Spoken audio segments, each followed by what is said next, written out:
नमस्कार दोस्तों, आपका बहुत बहुत स्वागत है आज की कहानी में। उम्मीद करता हूँ आप सब लोग अच्छे होंगे, खुश होंगे। दोस्तों, जो आजकल की जो न्यू जनरेशन है, चाहे वो मेरे उम्र की हो या मेरे उम्र के बाद वालों की हो, हम लोग खासकर बड़े बुजुर्गों की बातों को इस तरह से इग्नोर करने लगे हैं दोस्तों, इस तरीके से उनकी बातों को नज़रअंदाज करने लगे हैं। ऐसा लगता है कि जैसे उन्होंने दुनिया ही नहीं देखी है। जो भी कुछ देखा हम ही लोगों ने देखा है। वो अनपढ़ हैं, गंवार हैं, रूढ़िवादी बातें करते हैं। हम लोग समझदार वाली बातें करते हैं, समझदारी की बातें करते हैं। ये है न्यू जनरेशन की सोच।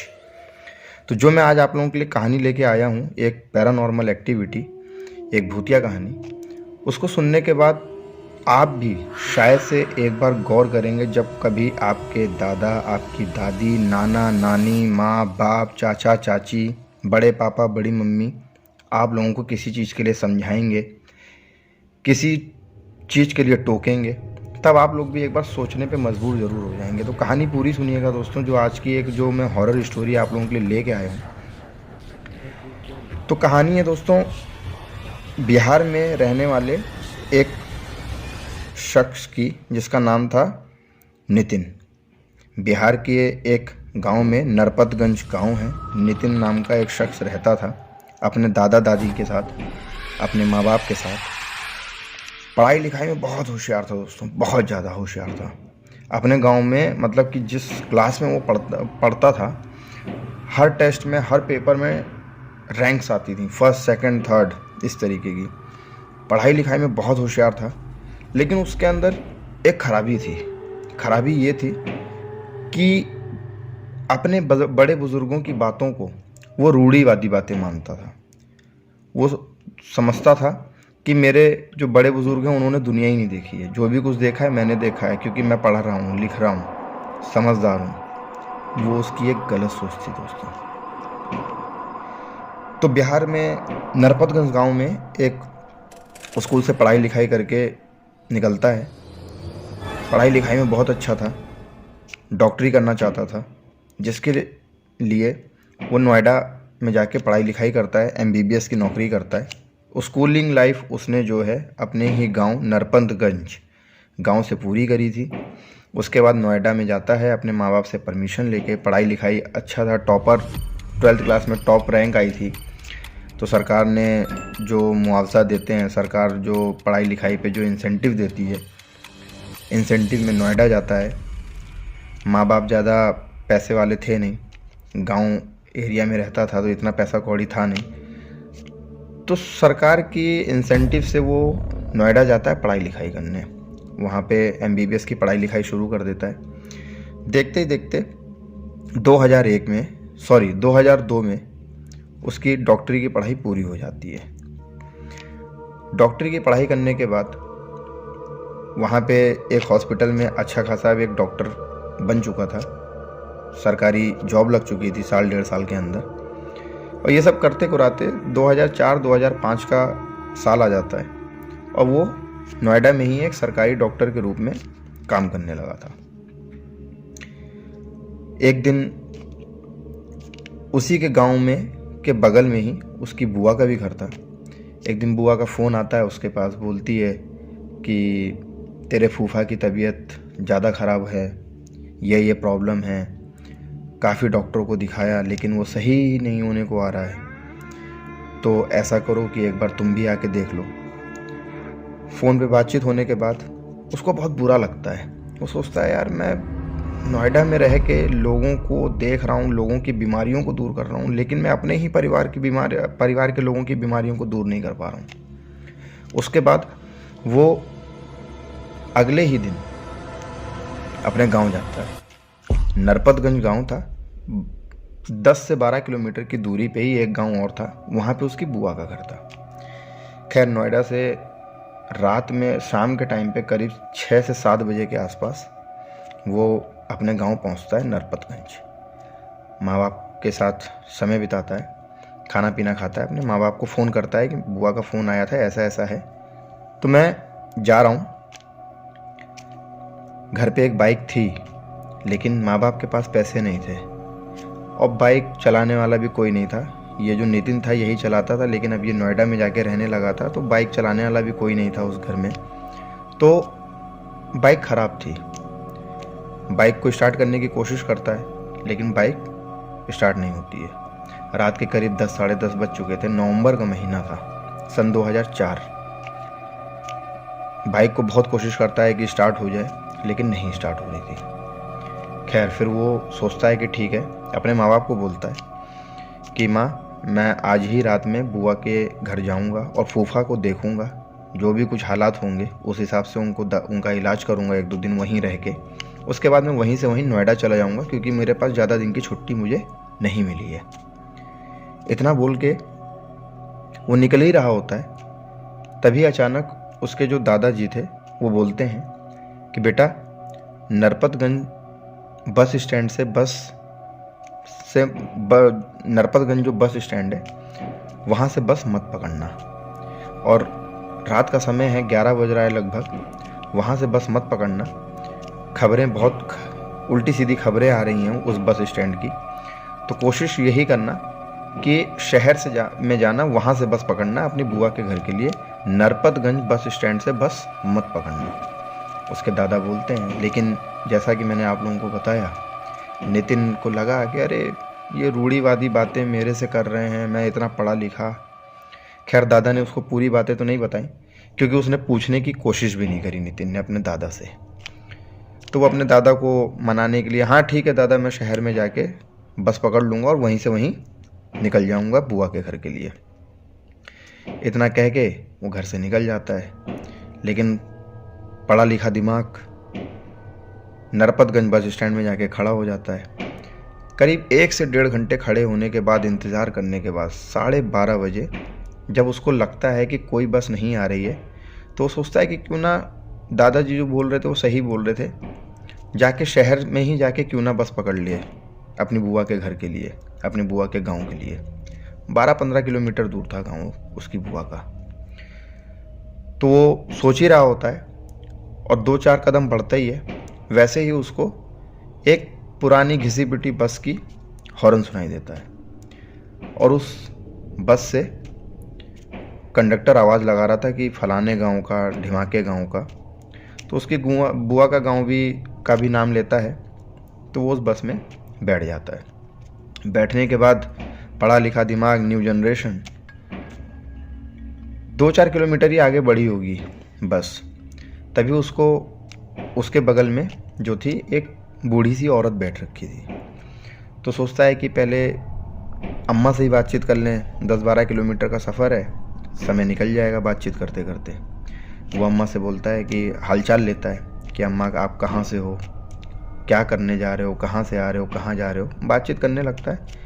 लेकिन अम्मा का कोई भी सवाल का जवाब अम्मा उसके नहीं देती है। ये देख के काफ़ी मतलब कि चौंकता है नितिन। अम्मा को बोलता है कि अम्मा कुछ पानी वानी अपने साथ लेके चल रहा था। तो बोलता है अम्मा आप पानी पियेंगे। अधेड़ उम्र की औरत थी, तो उसने सोचा कि बड़े बुज़ुर्गों को पानी पूछ लेते हैं जब पी रहे हैं। थोड़े से घर से स्नैक्स लेके निकला था, बिस्किट और नमकीन ये सब, तो वो सब पूछता है। अम्मा ना उसकी तरफ देख रही थी और ना ही उसकी बातों का जवाब दे रही थी। खैर ये तो थी अम्मा की बात। अम्मा तो कुछ बातचीत कर नहीं रही हैं, ना उसकी तरफ देख रही हैं, बस खिड़की के बाहर लगातार देख रही हैं। साड़ी से अपना पूरा सर ढका हुआ है। और जो 10-12 जो बस के थे मुसाफिर, वो लोग भी ज़्यादा कुछ बातचीत आपस में कर नहीं रहे थे। ठंडी का मौसम था तो किसी ने अपने मफलर से मुंह ढका हुआ था, तो किसी औरत ने अपनी साड़ी से मुंह ढका हुआ था, किसी ने शॉल से मुंह ढका हुआ था। कोई किसी से बातचीत नहीं कर रहा था। ये बात बहुत अजीब लगी नितिन को। नितिन को लगा कि यार ऐसे ये लोग, ये गांव कैसे हैं, ये लोग किस गांव के हैं, कहाँ से आए हैं, ना किसी से बातचीत कर रहे हैं, ना मेरे सवालों का जवाब दे रहे हैं। अम्मा से मैं बातचीत करने की कोशिश कर रहा हूँ, अम्मा भी नहीं बातचीत कर रही हैं। खैर ये सब चीज़ें चलती हैं। थोड़ा सा उसको बोरिंग सा फील हो रहा था, तो कंडक्टर के पास जाता है। कंडक्टर को पहले सीट से ही बोलता है कि कंडक्टर साहब बस में कुछ गाने वाने चलाओ ताकि थोड़ा सा मतलब कि अच्छा सफ़र कटे, ठंड का मौसम है, बोरियत महसूस हो रही है। अब कंडक्टर का भी कोई जवाब नहीं आ रहा है, ना कंडक्टर पैसे लेने आ रहा है। फिर से वो अपनी सीट से चिल्ला के बोलता है कि अरे कंडक्टर साहब सुन रहे हैं, कुछ गाना वाना चलाइए बस पे, तब भी कोई जवाब नहीं दिया कंडक्टर ने। कंडक्टर दरवाजे पे खड़े होके बाहर की तरफ देख रहा है। खैर ये सब चीज़ें जब वो इन सब चीज़ों से ऊब गया तो वो कंडक्टर के पास चला जाता है अपनी सीट से उठ के। कंडक्टर के कंधे पे हाथ रखता है। कंडक्टर बोलता है अरे कंडक्टर को हिलाता है उसके कंधे पे हाथ रख के कि अरे कंडक्टर साहब सुन रहे हैं आप, कुछ गाना वाना चलाइए बस पे। कंडक्टर ना उसकी तरफ देख रहा है ना उसकी बातों का जवाब दे रहा है। ड्राइवर कोई जवाब नहीं देता, कंडक्टर कोई जवाब नहीं देता। जो मुसाफिर हैं 10-12 वो किसी से कोई बातचीत कर ही नहीं रहे हैं, जैसे कि अनजान लोग हैं, अनजान दुनिया से आए हैं, इस तरीके से मतलब कि उन लोगों को लग रहा था। खैर ये सब चल रहा था बस के अंदर। अब वो थक हार के जाके अपनी सीट पे बैठने के लिए चला जाता है। और जैसे ही दोस्तों वो अपनी सीट के पास जाता है तो देखता है कि जिस सीट पे वो बैठा था वो सीट पूरी खून से भरी हुई थी। पूरी सीट पे लाल लाल खून पूरा फैला पड़ा था। ये देख के वो अम्मा की तरफ बढ़ता है, हाथ अम्मा को हिलाता है। वो सोचता है कि कहीं अम्मा के तो कुछ नहीं हो गया। अम्मा को हिलाता है। जैसे ही दोस्तों वो अम्मा को हिलाता है वो देखता है अम्मा उसकी तरफ पलटती हैं। अम्मा जैसे ही उसकी तरफ पलटती हैं वो मंज़र देख के नितिन को सबसे पहले अपने दादाजी की बात ध्यान में आती है। अम्मा जब पलटती हैं उसकी तरफ तो देखता है कि अम्मा के मुंह में ना कोई दांत, अम्मा की दोनों आंखें गायब, पूरा चेहरा बिल्कुल प्लेन सपाट, ना आंख ना नाक ना दांत, सिर्फ एक मुंह।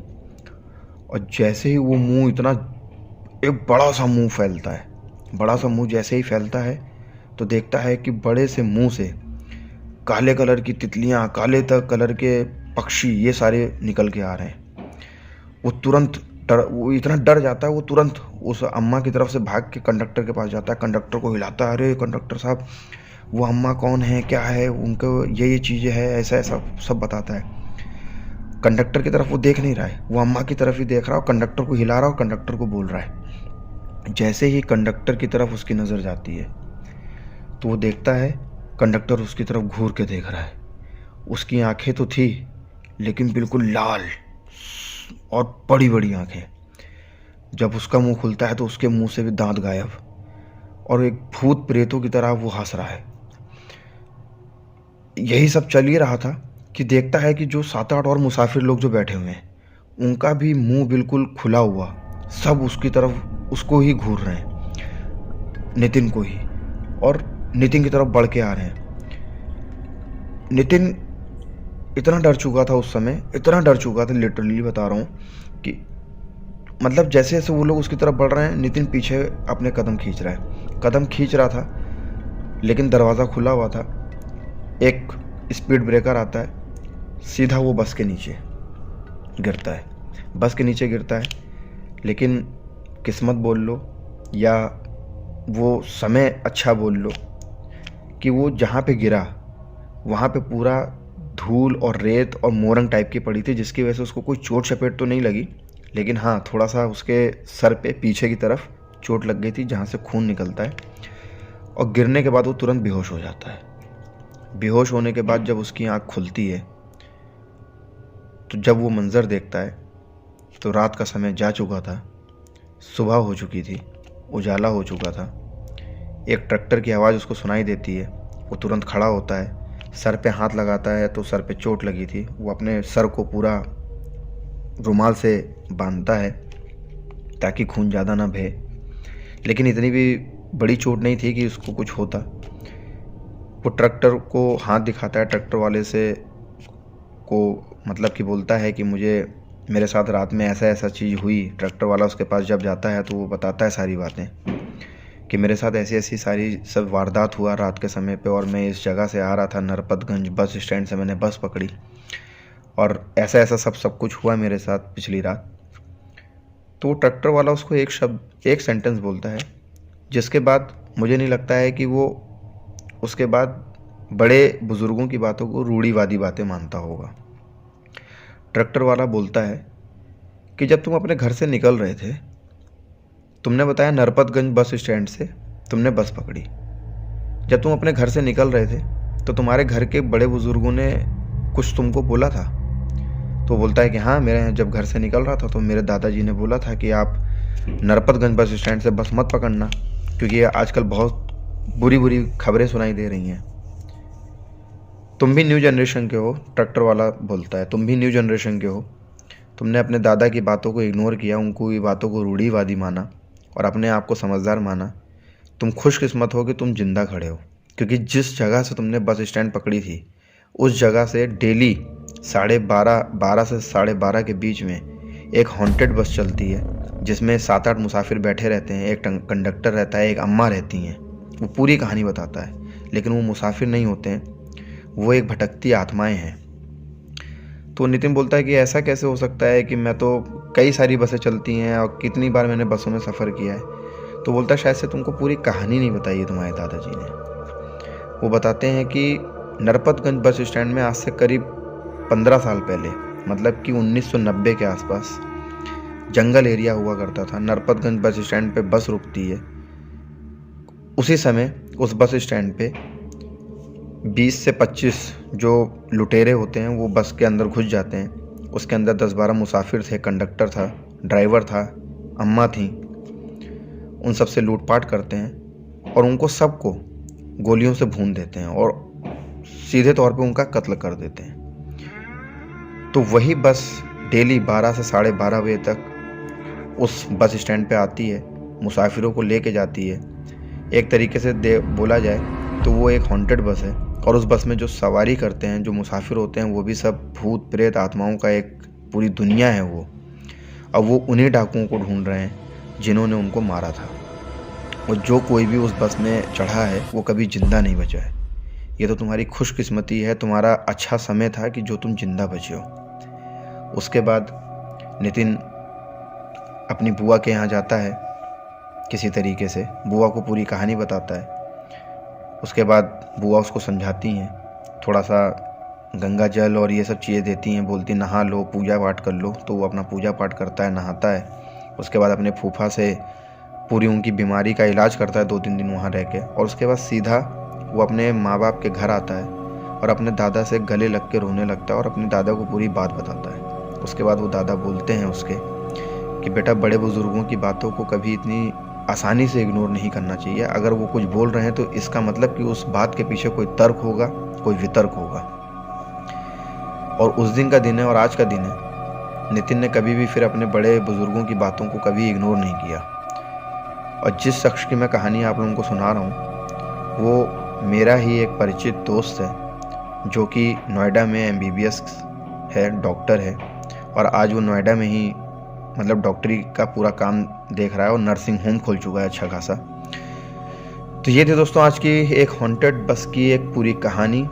उम्मीद करता हूँ आप लोगों को कहानी अच्छी लगी होगी। अगर कहानी अच्छी लगी हो तो प्लीज़ चैनल को सब्सक्राइब कीजिएगा, वीडियोस को लाइक कीजिएगा, शेयर कीजिएगा। तब तक के लिए धन्यवाद।